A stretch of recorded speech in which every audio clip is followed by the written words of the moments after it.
மாவட்டத்தில் இருசக்கர வாகனங்களில் சாகசம் செய்து ரீல்ஸ் வெளியிட்ட 4 இளைஞர்கள் கைது செய்யப்பட்டனர்.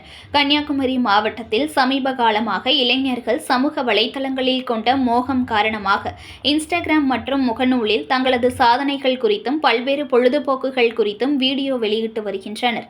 வாலிபர்கள் இருசக்கர வாகனங்களில் சாகசம் செய்து அதனை சமூக வலைதளத்தில் பதிவேற்றம் செய்து வருகின்றனர். இவ்வாறு செய்யும் நபர்களை போலீசார் கைது செய்து வாகனங்களை பறிமுதல் செய்து வருகின்றனர். இந்நிலையில் களியக்காவிளை பகுதியில் 4 வாலிபர்கள் பொதுமக்கள் நடமாட்டம் மிகுந்த சாலையில் வாகனங்களுக்கு இடையே அங்கும் இங்கும் இருசக்கர வாகனங்களை ஓட்டியும் பைக்கின் மேல் நின்று கொண்டும் ரீல்ஸ் எடுத்து அதனை சமூக வலைதளத்தில் வெளியிட்டனர். இந்த வீடியோ வைரலான நிலையில் போலீசார் 4 இளைஞர்களையும் கைது செய்தனர். பின்னர் அவர்களது இருசக்கர வாகனங்களும் பறிமுதல் செய்யப்பட்டன.